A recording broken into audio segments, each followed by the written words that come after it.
This video is brought to you by the Renewed Mind Healing Institute, and I'm your host, Nicole. I want to thank you for stopping by our broadcast channel. Our subscribers mean everything to us, so please take a moment to hit the red subscribe button and then click the bell for notifications each and every time we share new healing and enriching content.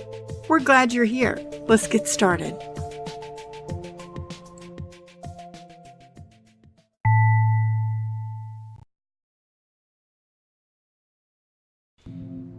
Today we're going to watch an excerpt from one of our favorite courses offered at the Renewed Mind Healing Institute. Be sure to check out the video description below for information on how you can join us in class from home, or to check out all the courses and programs we offer at the Institute. We welcome everyone with a love of learning. Now, on to the video. In this video, we'll talk about balancing a routine. If you truly want to change your ways and start waking up earlier in the day, one thing you must establish is a routine.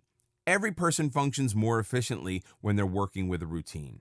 Your routine might be to get up, get ready for work, and then work a 9-to-5 shift. After that, you come home, have something to eat, finish chores or responsibilities, and maybe go outside for a while. Then you sleep to start the day again. This is simply a generic routine. It doesn't apply to everyone, though. If sleeping late is something you do often, then it becomes part of your routine. Routines are similar to habits. Once you've developed them, they're hard to shake off. To change your daily routine means that you're committed to dedicate a portion of time and effort every day to get things done. This can be tricky since you always prefer to go about things the easier way. It's human nature. In order for you to submerge a new habit into your day, it's essential that progress occurs one step at a time. Don't try to skip to the end results, where you're an early riser and you wake up sparkling like a sunflower in the prairie fields. Life isn't that easy. You can only advance at a steady pace, and that pace can be slow at times. You may not even wake up as you wanted to on the first few days. You may not get yourself to sleep on time, even if you're tucked in bed at 9. It'll all take time and baby steps to finally change your routine into a better one. Since you'll be taking one step at a time, the first step you must take is waking up early in the morning. Waking up in the morning. This is the main goal, so this is where you'll start. Yes, this may seem counterproductive to the statement enlisted above, take baby steps, but the truth is, this is the first baby step you'll have to take. The only way you'll ever start is by starting large, seeing where that leads you, and discover what's stopping you. When you fail to wake up fresh in multiple attempts, you can try to figure out the reason why. It may be because though you went to bed early, you actually fell asleep late and therefore required more sleep. It could also be that though you went to sleep early, you had nothing provided to help you wake up so early, which resulted in your subconscious waking you up as it usually would. When you go big the first time, you're bound to go wrong. Mistakes are what you'll learn from, and from there, you make better and smarter choices. After a feeble attempt the first time, you can correct your mistakes to make for a better prepared night and a healthier, happier morning. Another point to remember, your morning should never be a struggle. If you find that you woke up on the wrong side of the bed or your morning isn't going well at all, then rest some more and try again tomorrow. No matter how hard we try, not every morning is going to be perfect. And if it were up to us, we never would actually rise early. Sleep is great, and if you're not getting enough of it, you'll never be the morning angel that awakes with the call of the sun. Sleeping at night. Sleeping on time is just as important as waking up on time. Though no one will ever force you to do so, it's better to sleep early. Your parents only ever yelled at you to go to bed because they knew the horrible feeling of waking up late and hating the rest of their day. All parents want their children to rise happy and full of energy. That's why, like any parent, you'll have to be on your own back, pestering yourself to sleep on time. Everyone has heard the saying, "The night is still young." And yes, it's a very fun motto to live by, yet it's also an unhealthy motto to succumb to. Though it seems to be all fun and games when you hoot amongst the night owls, the day to come, the day where you'll be spending time with work colleagues and people that matter to you, won't be as much fun.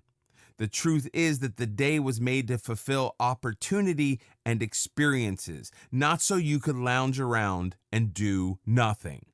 Being active in the day is much more important than being active at night, and so sleeping early becomes the next step to your progress. Every person requires 8 to 10 hours of sleep daily. So if you plan to wake up at 7 in the morning, you'll have to go to sleep at least 11 in the night for 8 hours. If you think you'll be better off with 10 hours of sleep, then you'll have to go to sleep at 9 at night. It may seem cruel and bring along nostalgic memories of school nights, but it's for the best. Once the late nights are gone, the mornings will be easier to manage. You'll eventually start waking up in the morning feeling much better, and staying up at night will become much harder. This balance will make for a healthy routine and a surefire habit of rising with the sun. The reaction of your actions. While you become the increasingly positive morning bird, you'll have to watch out for other pesky habits that can prevent you from staying up too late and returning you back to your lethargic ways. It's always easier to return back to the way things were. If you fall asleep late once and wake up late, you may stray on this routine for days before you can fix your schedule once more. In order to prevent this, there are some other habits you may have to shake off. Perhaps you end up procrastinating your chores until the end of the day. You may watch television in the night or even simply enjoy the quiet, starry sky above your head.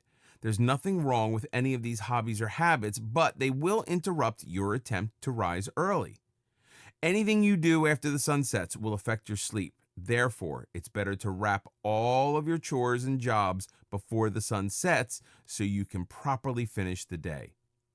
If you make late night plans with family or friends, pre-plan them so they don't fall too late into the night. It's all right when once in a while you stay up late, but staying up late is an easier habit to catch than waking up early. Before you do anything, think about what the result will be. Naturally, if you have coffee at 8 in the evening, you're not going to sleep anytime soon. Going out for late night movies are most likely going to keep you up for the next few nights. Hangovers and late night parties aren't any help either for the morning. Okay, I hope that video was helpful for you. Thanks for spending time with us today, and we sure appreciate that you're here. For more information and resources, check the video description below, or visit us online at renewedmindhealing.com. That's all one word. Until next time, I'm your host, Nicole, and may divine health and healing in your body, mind, soul, and nest be yours. See you again soon.